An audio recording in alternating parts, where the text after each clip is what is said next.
अयोध्या, श्री राम की नगरी, जहाँ से शुरुआत हुई रामायण की। एक ऐसी कथा जो भारतवर्ष के इतिहास की पहचान है। लेकिन क्या आप जानते हैं, रावण की पत्नी मंदोदरी जन्म से ही एक जानवर थी। महान महाकाव्य रामायण के अनुसार हम सभी मंदोदरी को लंका के राजा रावण की मुख्य पत्नी के रूप में जानते हैं। उन्हें सुंदर पवित्र बताया गया है और पंचकन्याओं में से एक के रूप में उनकी प्रशंसा की गई है। पूर्णता और सुंदरता की प्रतीक मंदोदरी हालांकि अक्सर राम, सीता और हनुमान की कहानियों से घिरी रहती हैं। उनको एक महान, गुणी और जटिल महिला के रूप में चित्रित किया गया है। कथा उनकी दिव्य उत्पत्ति के साथ सामने आती है, जहाँ शुरू में उनका नाम मधुरा था, जो भगवान शिव की समर्पित भक्त थी। मधुरा की सुंदरता और भक्ति उन्हें भगवान शिव के निवास स्थान कैलाश पर्वत तक ले गई और वहां पर वो भगवान शिव पर मोहित हो जाती हैं।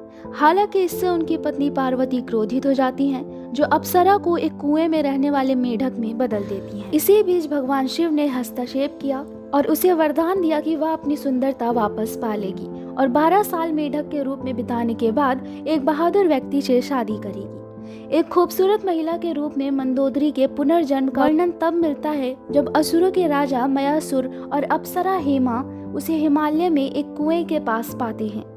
मंदोदरी, जिसका नाम उसके माता पिता के क्षेत्र के नाम पर रखा गया था, धर्म की गहरी समझ रखने वाली एक मजबूत इरादे वाली महिला बन गई। फिर कथा लंका के राक्षस राजा रावण के विवाह पर केंद्रित हो जाती है। रावण की खामियों को समझने के बावजूद मंदोदरी एक वफादार और पवित्र पत्नी बनी रही, जिससे उसे 3 बेटे हुए।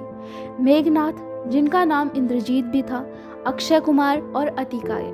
मंदोदरी के धर्म के प्रति भक्ति तब स्पष्ट हो जाती है जब वह रावण से सीता को नुकसान न पहुंचाने की विनती करती है। वह एक पवित्र महिला को नुकसान पहुंचाने की पाप की गंभीरता को रेखांकित करती है और रावण को सीता को भगवान राम को लौटाने की आग्रह भी करती है। कथा भगवान राम और रावण के बीच महान युद्ध में समाप्त होती है, जिसमें मंदोदरी हमेशा धर्म के लिए खड़ी होती हैं।